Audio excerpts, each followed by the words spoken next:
আসসালামু আলাইকুম। মাশাআল্লাহ আমার কবুতরগুলোকে সকালে ছেড়ে খাবার দিয়ে দিলাম। যারা ভিডিও দেখতেছেন অবশ্যই ভিডিওটা দেখবেন এবং মাশাআল্লাহ বলবেন এবং ভিডিওটা দেখার পরে লাইক, সাবস্ক্রাইব এবং শেয়ার করে দিবেন। তো আমার কবুতর আছে এখানে ১২টা কবুতর, ৬ জোড়া কবুতর এবং এখানে ১ জোড়া গিরিবাজ কবুতরের ১ জোড়া বেবি আছে। তো বেবিগুলো মাশাআল্লাহ অনেক বড় হয়ে গেছে, ওরা এখন খোপের ভিতরে আছে।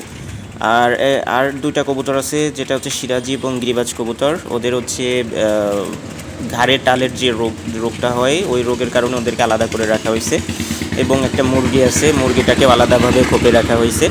তো কবুতরগুলোকে অল্প অল্প করে খাবার দিচ্ছি এবং বসে যে জিনিসটা উপভোগ করতেছি, এটা আসলে অনেক বড় একটা পাওয়া। কারণ সবাই কবুতর পালন করতে পারে না, আর কবুতর পালন আসলে একটা বিলাসিতা বা এরকম কিছু না, এটা জাস্ট একটা শখ পূরণ করছি। তো শখের জায়গা থেকে কবুতর পালন করা, বাণিজ্যিকভাবে আয়ের উৎস বানানোর জন্যও না এটা। তো যাই হোক, সবাই ভিডিওটা দেখতেছেন অবশ্যই মাশাআল্লাহ বলবেন এবং সবাই পাশে থাকবেন। তো কবুতর, গিরিবাজ কবুতর আছে কিছু, আমি প্রতিদিন সকালে ওদেরকে ওড়াই, এই জিনিসগুলো উপভোগ করি, এগুলো ভালো লাগে।